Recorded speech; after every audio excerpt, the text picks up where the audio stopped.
This episode of the e-commerce playbook is brought to you by Zamp, a sales tax solution for e-commerce brands built by sales tax experts. As brands gear up for an explosive Black Friday Cyber Monday, they're also making sure their sales tax is in order. Why? Because more transactions means greater sales tax risk. Since last year, over 300 e-commerce brands like Cult Gaia, Tushy, and Sanzo have mitigated that risk by switching over to Zamp. They're spending as little as 2 minutes on sales tax each month and saving hundreds of hours every year. Today, Zamp supports platforms like Shopify, Amazon, BigCommerce, QuickBooks, and more.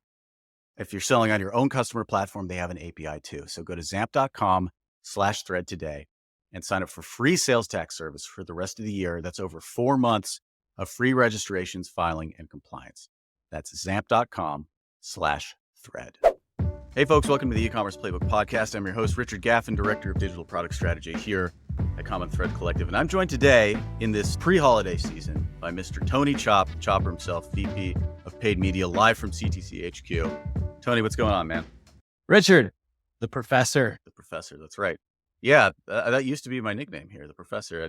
Few people call me that anymore, so I always appreciate it. Well, you and me, we've been around for a while. I'm coming up on my 5-year anniversary with CTC actually in November. Wow. And I'd be coming up on 6 or 7, one of those two. We're old vets for sure. Old vet. That's right. Yeah, I've been through a lot. But today we're talking about, we've been talking about our holiday plans, basically, both on our blog and in our podcast and a lot of our marketing materials. We're talking about prep that needs to happen in Q3 to make Q4 as successful as possible. And what we want to talk about today is, as Tony is our VP of Paid Media, from the perspective of paid media specifically, how we think about media buying on both Meta and Google, how we're thinking about approaching Q4 and how we're thinking about preparing now. So I think, Tony, you want to kind of start the conversation off by talking about incrementality, which of course has been the topic of conversation for us on this podcast in all sorts of ways, but specifically from the perspective of paid media, we want to talk about incrementality and how it relates to holiday prep. So why don't you kick us off with that? Tell us what you're thinking along those lines. Yeah, sure. Yeah. It's like if you were sitting in the office with Luke and I, you'd probably hear the word incrementality maybe 2,000 or 3,000 times a day. I'm obviously exaggerating, but we're just really excited about the idea of having a mechanism for communication between growth and paid media that we feel like is the best that we've ever had. Mm-hmm. And I think the tricky part, one of the tricky parts in the connection between growth and paid media is, how do we get ourselves all the way down to targets that we set in platform that we believe serve the greater goals that our partners in growth strategy are seeking? So the idea is pretty simple. If you were to take all of the revenue that is reported in Meta ads and add up all of the revenue that is reported in Google ads, and then add to that all the revenue that is reported in TikTok ads, for example, those three numbers are going to add up to more than what you see in Shopify. So something's got to give here, right? And getting a better read on the delta between those two things is where Luke and I are really seeing a big impact from incrementality and all the testing that we've done with our clients so far this year. One other point that I want to mention here is philosophically, I believe it is our job on the media team in partnership with our media platform partners to hold the absolute highest standard of value creation, right? We, across all of the media platforms that we run, $200 million in media spend. We are excited to invest that money on behalf of our clients. And the flip side of the coin is we want to make sure that we're holding the absolute highest standard of output. And that's where this incrementality testing and learning comes into play. So CTC has a number of baseline frameworks that we're using for how do we get from what we know we need from a media channel, from an output perspective, to getting to an in-platform target. And I'm going to use an example from a recent audit that we did for a large client that we're pretty excited about. And I'm going to use it as an example to connect to another one of CTC's core beliefs, which is cost control bidding. Okay. And so this is an audit that we did on a Shopify brand. It's actually one of the largest stores that we've ever encountered. And as it turns out, it's one of the top 10 Shopify brands on the system, super large. So, and we're dealing with approximately $75 million in meta spend over the last 12 months. So a significant amount of media spend. And what was really unique about this particular project is they had a partnership with Measured, which is one of the incrementality partners that we work with. And they've been collecting data for the last year or so. So we had a bunch of cool stuff to dig into right out of the gate. The other thing that's super interesting about this chunk of media spend, the $75 million worth of media spend, is it got split about half between two different types of bidding on Meta. One type was cost controlled. In this particular set, they used bid cap as the cost control method. The other set was volume based. So they used a combination of lowest cost and highest volume for that set. And what we were able to tease out from the incrementality data is the cost controlled bidding cohort of traffic was approximately 30% more incremental, right? Dramatically different. So, and what this means to us is when we go in platform and we set a target, what we can do is we can use the AMER target that Luke and his team gives us. This is what we need to get to from an acquisition ROAS. And we can use the incrementality percentage to get to do a little bit of math to get ourselves to an in-platform target. Knowing that we're going to get a higher incremental result from the cost control bidding set, what does that allow us to do? It allows us to set a lower in-platform target. What does that allow us to do? It allows us to scale further, right? So, and I want to make a really important point here that this isn't a right or wrong premise. And there's lots of different ways to go out and make this sausage. However, what we want to do is hold the media platforms to the highest possible standard. And we want to invest dollars in a way that creates maximum incremental output. And we're really excited about this. In fact, so much so that we ran the numbers for this particular brand for the last 12 months and came to the conclusion that had this incrementality mindset been applied to the media deployment for the last 12 months, it was a meaningful amount of revenue that they would have realized from the strategy, somewhere in the neighborhood of 10 or 15% more revenue with the same amount of media spend. So how does this all connect to the holiday? Well, for most if not all of our CTC clients, we are exploring incrementality testing through our partnerships, whether that be through Measured, or we also have our own offering called CTC Incrementality, where we can execute GeoLift holdout tests across our portfolio. All of this is designed very simply to get us to what do we need to set our targets to in platform to achieve the highest incremental result. The thing that flows from this that I think is probably the most important thing of all is when our channel managers are doing daily action in the account. Do I push here? Do I pull there? Do I build this? We have the highest level of clarity that we've ever had around, do we have this target set correctly? Is this the right target? If you're still wasting time trying to figure out sales tax, you need to consider Zamp, starting yesterday. Since last year, over 300 e-commerce brands have switched over to Zamp. Their customers have saved hundreds of thousands of dollars in out-of-pocket expenses and dozens of hours each month managing sales tax. Zamp is offering e-commerce playbook listeners 4 months of free registrations, filing, and compliance at zamp.com/thread, or click the first link in the show notes.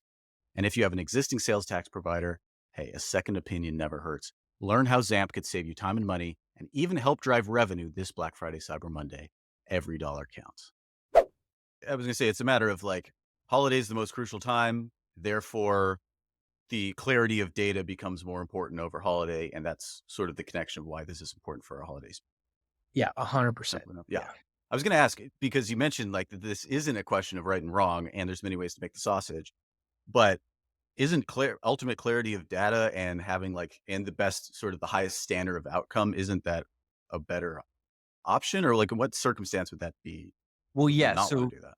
So the way to say this is every marketing activity is incremental up until some point, I'm sure. right? Yeah. So when I say it's not a question of right or wrong, no matter what tactic we're talking about, whether it's bidding strategy or attribution window or ASC versus BAU, no matter what tactic we're talking about, at some level of investment, maybe a small one, there's a potential for it to be positively incremental. The challenge that we face is in our line of work, our job is to deploy more and more media dollars at and maintain a threshold of efficiency. Mhm. So when it comes to think about CTC's general principle about cost control bidding, right? Mhm. So we have think about it as a starting point, right? And cost control bidding gives us, whether it's cost cap or min ROAS, gives us a lot of advantages to protect against downside risk. And to add on top of that, we also know it's more incremental. Now, we're doing some interesting things. Taylor's actually been exploring some interesting things with Bamboo Earth around an idea. This podcast, I'm going to talk about like the new, super new stuff Sure. about using different styles of bidding or even attribution. And the functional output of this is actually different audience targeting. So, for Mhm. example, one same campaign, same creative, same everything else, one on min ROAS, one on cost cap, very low audience overlap. Okay. So, really fascinating. So, for a long time, we've talked about creative as the targeting, right? Creative as the mechanism for the audience targeting in Meta. We're starting to explore the idea of things like bidding as the audience targeting or even attribution as the audience target. Now, I'm going to use this to parlay into what we're calling the 7 C's of CTC's media buying principles. Mhm. And I want you to think about all of these things as guidelines. Think about it as like building the train tracks that we're going to drive the train down, as opposed to absolutes, right? There very well may be cases where we want to explore different types of bidding because we want to go see if we can unlock different audiences, right? Or we want to invest in some sort of incrementality study around can we access a different pool of potential audiences. Mhm. So does that answer your question, Richard, about the nuance of like right or wrong? It's important for us to deploy media at the highest level of incrementality, but it's also really important for us to be continuously exploring. Right. Yeah. No, that makes sense. That's interesting. Well, the example of using the different like bid styles, I guess, to uncover different audiences, that's fascinating to me because those are two. I guess what those are uncovering is two different behaviors, and different audiences are going to behave in different ways, and that has some meaning as to who they are, maybe where they in the funnel they are, or something along those lines. But yeah, I think that's a really really interesting route to go down, I guess. But do you think now is probably a good time to segue then into the 7 C's of Yeah. CTC? So I'll read all of them one by one, just so we kind of have a summary up top, and then you can dig in wherever you want to dig in. So one, we've already talked about a cost controlled bidding. Yeah. Two, click only attribution. Three, customer exclusions. Four, clean conversion tracking. Five, catalog campaigns. Six, calendar campaigns. Seven, core campaigns. Because of alliteration, there's probably 8, 9 C's in there, which is pretty We good. could, So we could keep going. Yeah. absolutely solid. But yeah, so let's where do you want to dig in there? So we already talked about cost controls, but Yeah. Yeah. I attribution, mean, where? yeah, I think attribution is the next logical one. And so another topic that we've talked about for a long time, and I want to sort of double down on the point of like cost control bidding or click only or tight attribution is the premise is hold the media platform to the highest possible standard, make the algorithm work as hard as possible for the hundreds of millions of dollars that we invest on behalf of our clients, right?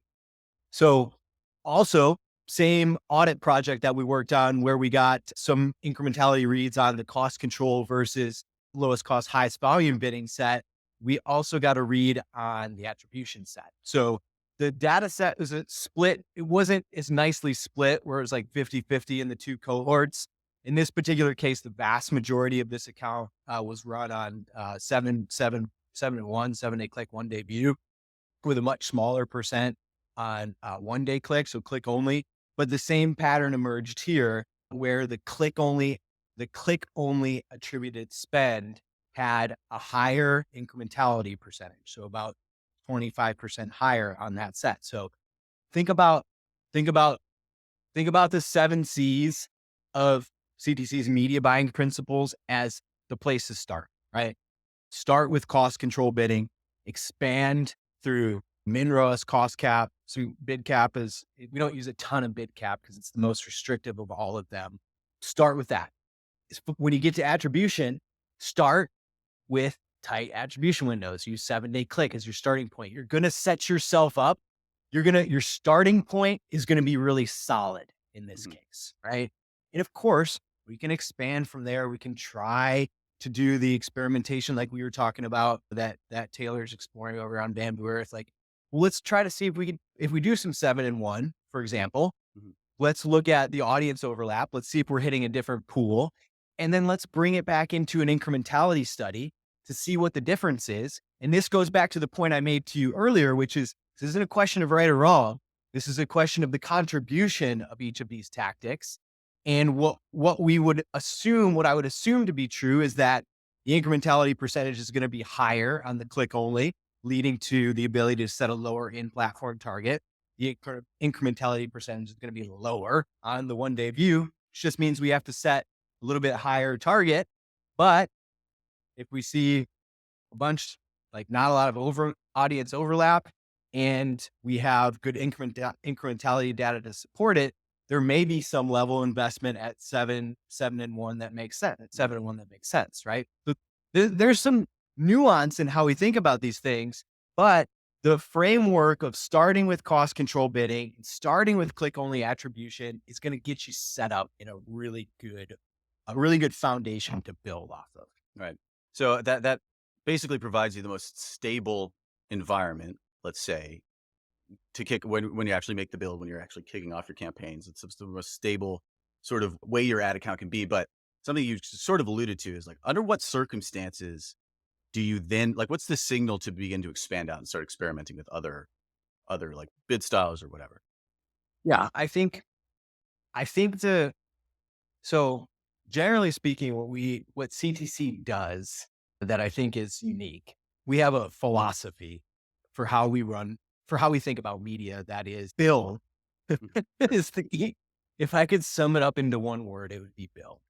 And the idea of build is in opposition to the idea of let's tweak this, tweak that, play with this bid cap, play with that MinROAS setting, try to get a campaign to spend. Okay. And this all stems from the idea of this CTC sort of core philosophy around be really smart about what you're selling in a funnel, be really intelligent about what the unit economics of that funnel are, use that to arrive at what the target needs to be. Now, this is being informed by incrementality as well.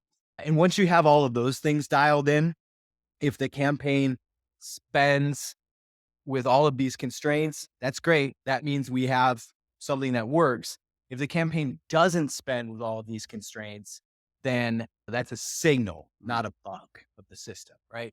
So back to your question about when is it time to explore in like more exotic or sort of like less CTC principled tactics, what I would offer to you is that it's very likely that you haven't built enough stuff yet. You haven't gotten into this, the rigor of inputting enough new things into the system to actually find what's working. So I would bring us back to the starting point is cost control bidding, click only attribution.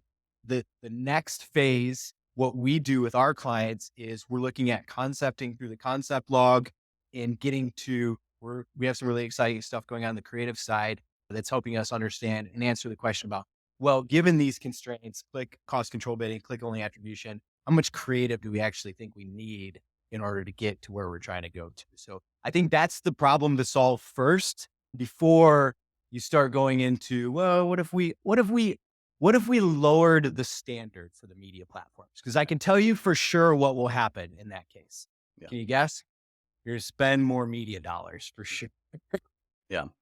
Okay. Yeah. No, I think that makes sense, and it's a theme that we come back to over and over again. It's like Yeah. get the basics right first Yeah. before you freak out and start expanding. So let's keep going. So we can keep going down the 7 C's here. The next one is customer exclusions. Clean conversion tracking is 4, but maybe let's jump into the exclusions piece then. Yeah, I think the exclusion piece is just another part of the system that we're refining and adding fidelity to through our incrementality studies, right? So goes back to the same idea that we've talked about a couple times now, where it's not right or wrong. It's about understanding the incremental impact of reaching out to these customers. So in Stylus, we have a more refined definition of customer group. So we have new customer, existing customer. We also have a group called at-risk customer, and then we have lapsed or lost customers.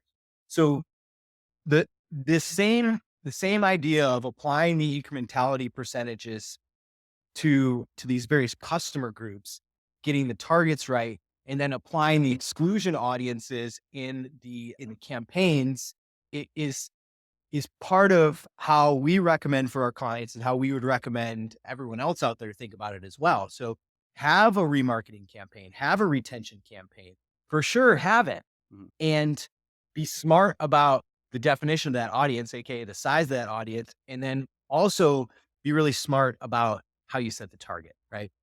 So to go up and reach out to your lapsed customers, for example, right?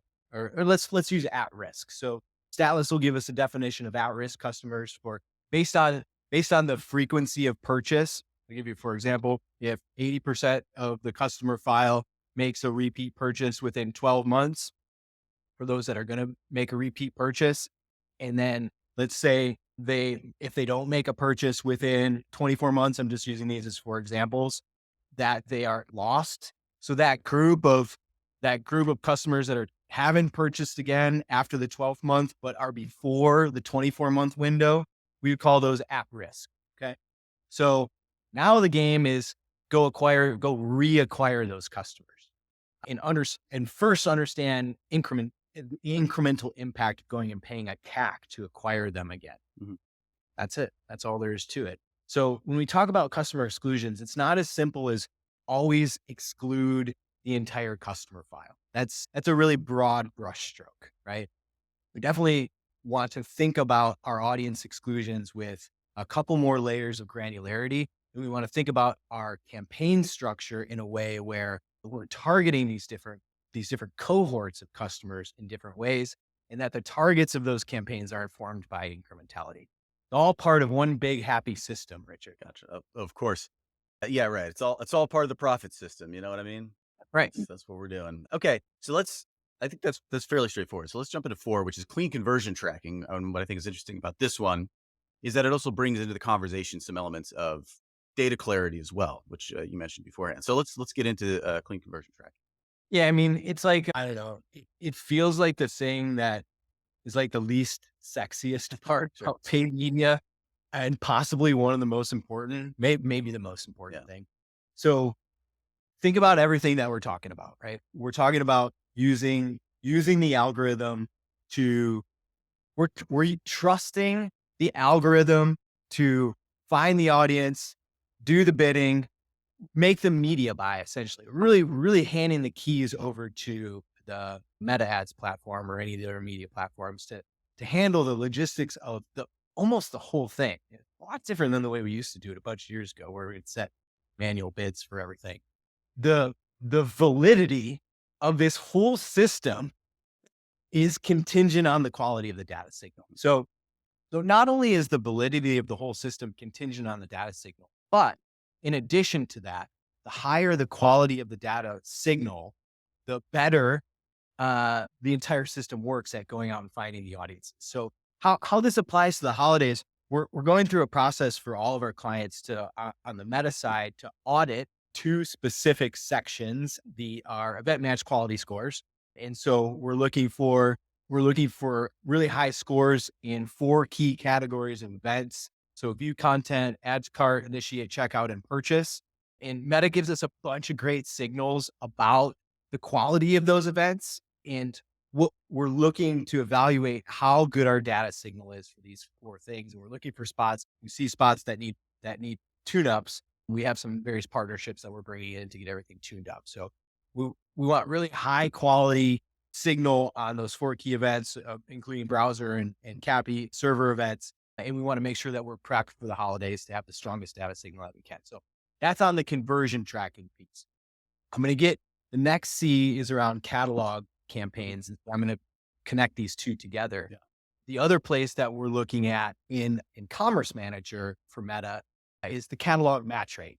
Okay. So what this tells us is how clean is our data signal from our data feed, our catalog based campaigns being matched up with the available attributes that Meta can use to tie conversion signals. So there's a bunch of different components of this, but the nuts and bolts of it are, we want to make sure that Meta understands what products we're sending, what are the attributes of those products, and this allows us to get the most amount of delivery and maximum output from the next piece of the 7 C's, which are catalog based campaigns, which are hugely, no matter what media platform you're talking about, Google, Meta, TikTok, no matter which one you're talking about, if you're an e-commerce advertiser, catalog campaigns should be an extremely important part of your stack.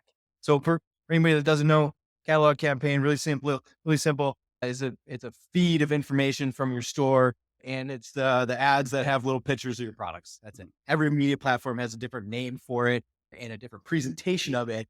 But this style of advertising, this style of advertising campaigns is really important. So the clean conversion tracking data piece of the 7 C's, part of it on Meta is EMQ, and we're going through an audit process for all of our clients. The other part of it, which connects to the data feed piece, is the catalog match rate. Yeah. So actually, you mentioned EMQ, but I don't think we've defined that yet. Can you break down what that is? Event match quality. Oh, that was a benchmark, right? Yep. Event match quality. Okay. And if the explanation isn't like, you can't explain it to the layman, just let me know. But I am curious to, how does one evaluate the quality of the signal?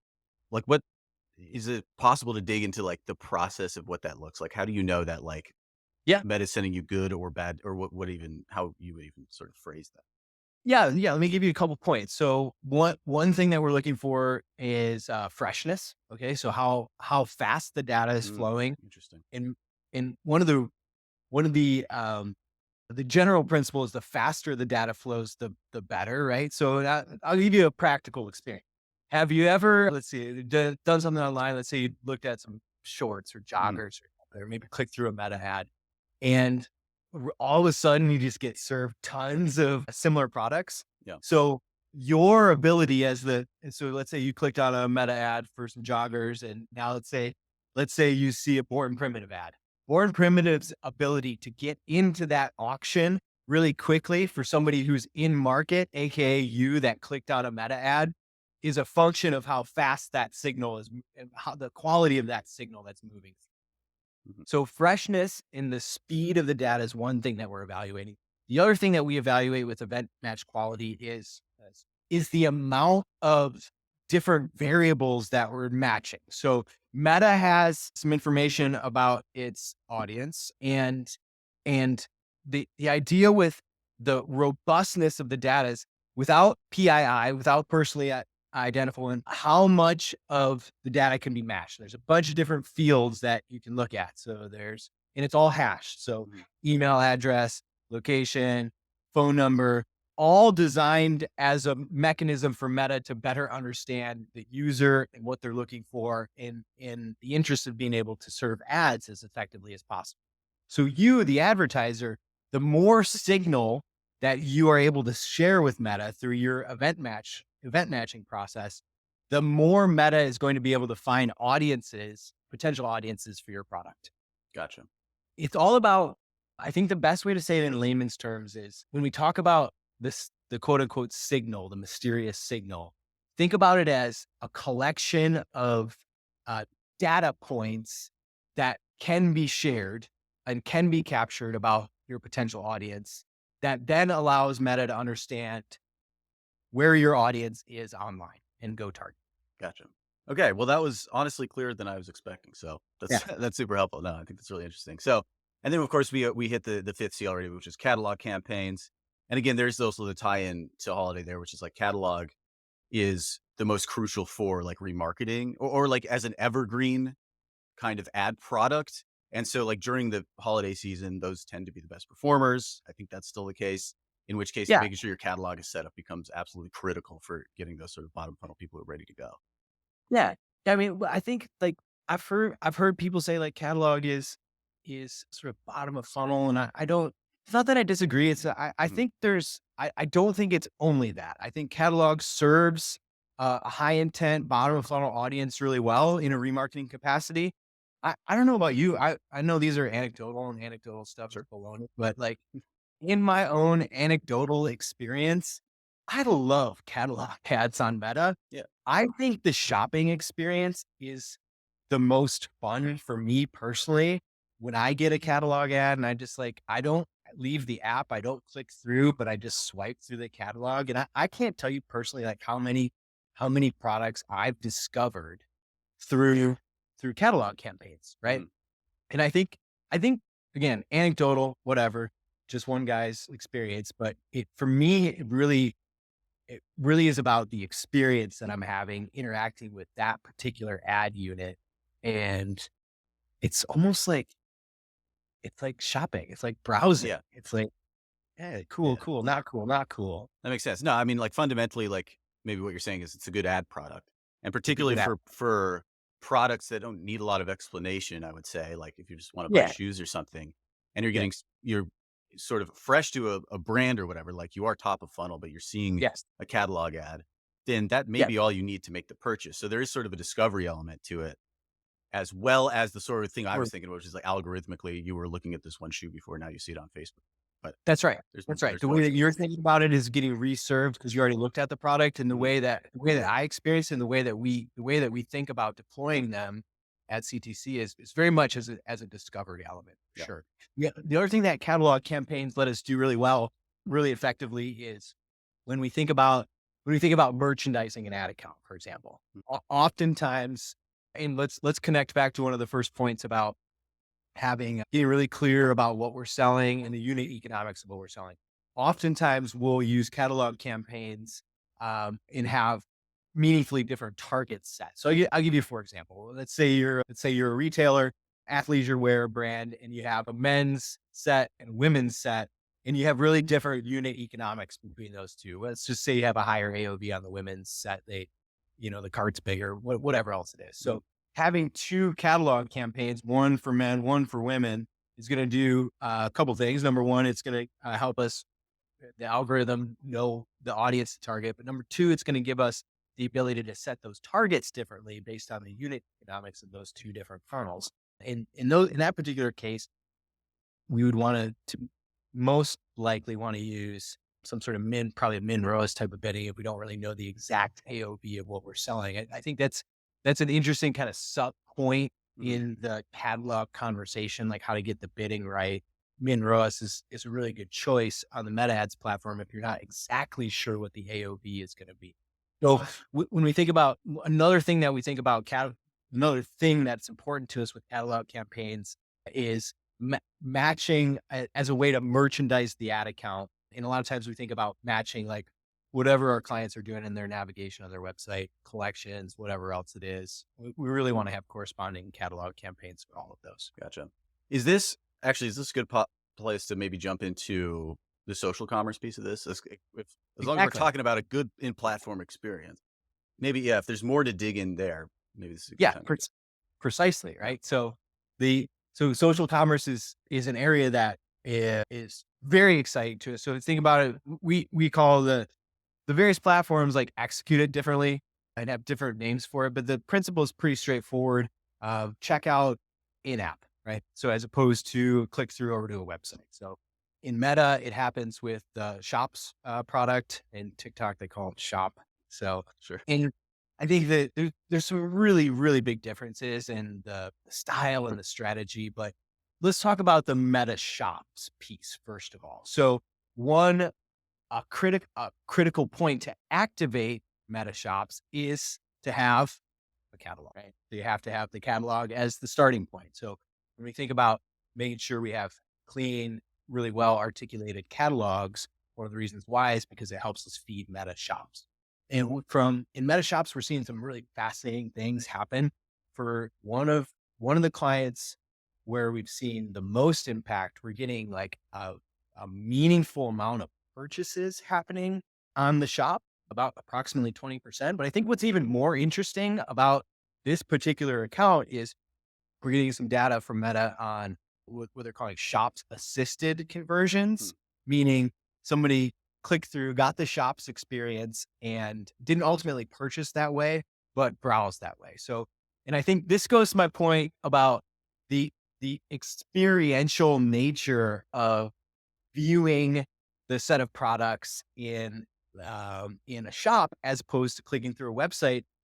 The shop experience is very similar to a catalog ad on the front end of Meta, where it's like, Right. scroll through product collections and it's pretty fun.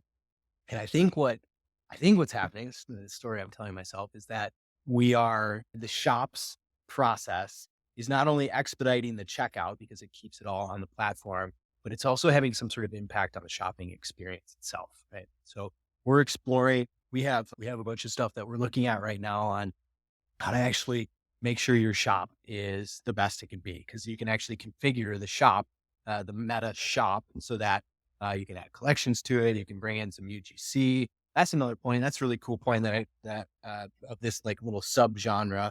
One of the things that Meta is doing is automatically, or giving you the option to automatically pull in UGC into your Meta shop, which is cool. Mm-hmm. So if people are out there tagging your brand, that can get pulled into the shop. And think about it as like, this shop is like the storefront. Instead of your website, it's the storefront. It's happening all on the Meta app. Users don't have to click off. Checkout happens there, everything else. And it's primarily fed by a catalog, but the storefront is augmented by potentially by UGC or collections or other pieces of content that you add to it. You can really think about it as, I think a storefront is probably the best analogy. If your website is one storefront, your Meta shop or your Meta shops or your TikTok shop is another storefront. Gotcha. Yeah. So more real estate, let's say, More for real for estate. using that. Yeah, exactly. That analogy in time for the busiest day of the year. So, okay. So let's get into 6 and 7 then real quick. So talking about calendar campaigns and then 7 being core campaigns. So tell me about calendar campaigns, because that phrase is new to me. What does this mean? So, I mean, it might have been a function of having to tie everything in with Having to get a C in there? Yeah, sure. it's possible, but this isn't a new concept for us. This is a functional part of our growth mapping process. So I'm sure most people in this audience are familiar with our growth mapping process, but I think about it in a sequential way. So it starts with growth strategy at the P&L level. It goes over into our creative team. Our creative team works in the concept log, and on the concept log, there are a number of inputs that we map, but one of those inputs is a calendar moment. So new product drop, sale, et cetera, whatever else. So calendar moments is maybe a clunky way of me saying that one of the critical parts of any media strategy is to align to moments on the calendar, whether it's product drops or sale or whatever else. So not like a super new idea, but for those that are thinking about like the 7 C's of the media buying philosophy, catalog campaigns, calendar campaigns, and core evergreen campaigns are the types of campaigns that you should be thinking about in your media mix at all times. Right. And to get to the last one, the core campaigns is just another is a C way of saying evergreen. So these are all the campaigns that you're designing to be always on. Gotcha. And then obviously, like, I think it's a good point to reiterate here that in this context, when we're talking about the holiday season, obviously Yes. writ large, that is one big calendar event, but we've also been talking about there being sort of 7 mini peaks. Last year it was 4. This year we're finding even more. So 1 being early bird, 2 being Black Friday, 3 being Cyber Monday, 4 being your sort of your holiday offer pre-Christmas. Yeah. But then we're also adding Labor Day, which of course is right around the corner. Yeah. Then thinking about lead gen leading into the sort of heart of the season, and then what we're calling the Q5 offer, which I like that one. Yeah. However. That's a good time. But that's sort of like, Yep. exactly. The post-holiday kind of pre-New new year, new you type of thing that Uh-huh. happens as well. But Yeah. just like prepping for like understanding that those peaks happen, that they're cultural realities and that you have to build for them, I think is Yeah. the heart of this, right? Yeah, exactly. Yeah. And so Luke and his team talk about it through the lens of the 7 peaks. When we think about it, there's there's the 7 peaks and one valley of H2 is a overarching premise for the second half, which is true. But what's always true for us on the media team, always, Mhm. no matter what, is that we're mapping media against important calendar moments, whether that's Yeah. push or pull.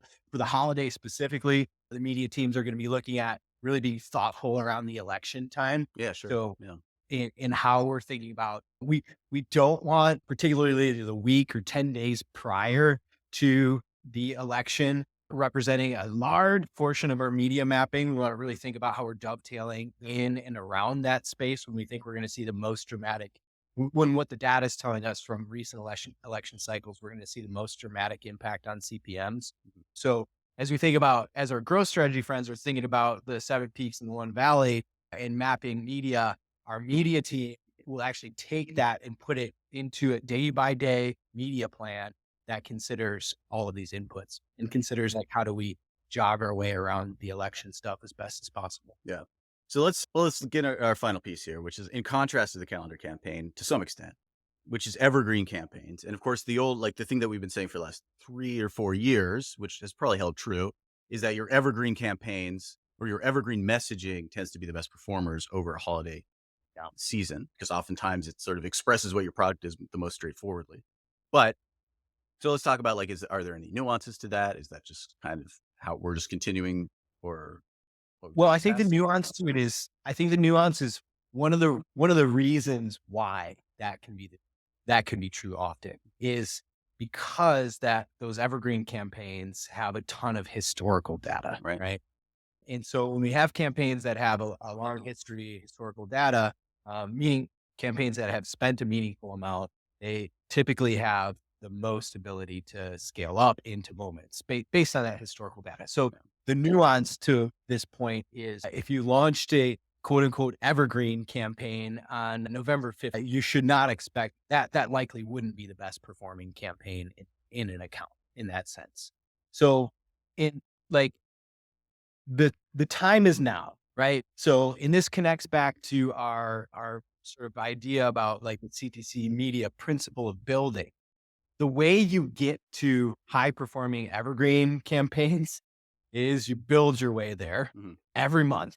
And generally speaking, if I were to give you a rough number, a really simple rough number, I would say that for most accounts, let's call it 25%. 25% of the things we launch will actually deliver at the financial targets that we set.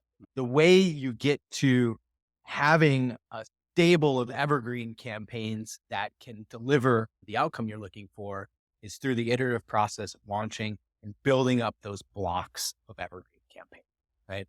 So now for CTC clients, we've been working on this all year, and sometimes for a bunch of years for those folks we've been working with for a long time. For anyone that's listening to this now, my encouragement to you would be don't it's going to be a general theme of the holiday. Sure. Don't wait. Start building stuff now in preparation so that you have quote unquote evergreen campaigns that have some history by the time you get to the holiday. Yeah. And they likely will be a really core part of what delivers for you. Yeah. So as a simple way to phrase this, maybe that like your historical winners are going to be the winners over holiday as well. Yeah, there's a pretty good chance Yeah. that that'll. Right. Interesting. Well, so I was going to ask sort of my last question for you would be to sort of wrap it all up. If you could give everybody one piece of advice, although it sounds like that is the piece of advice, which is start everything now, even though Q3 is hell here in e-commerce, but getting kind of ahead of the curve. But if there's one way you could sort of summarize this or one thing that you could maybe leave our listeners with in terms of how to approach media buying over this holiday season, what would it be? Build. Build. Yeah, be a maker. Be Sorry. a maker. And like this is what we like culturally at CTC. This has been the most important sort of rooting in our mindset is let hold the hold the algorithm, hold the machines to the highest possible standard using cost control and click only and all that stuff and build Yeah. build stuff. That's right. Just do it, as they say. Cool, man. Well, Tony, appreciate you joining us. And for those of you who leading into this, the Q3 doldrums into the Q4 season, are looking for this level of attention to your accounts, obviously you can get in touch with us, commonthreadco.com, hit that hire us button, let us know you'd like to chat, and we would love to talk to you. But yeah, Tony, great to have you, man. And for all those out there listening, take care. We'll see you next time.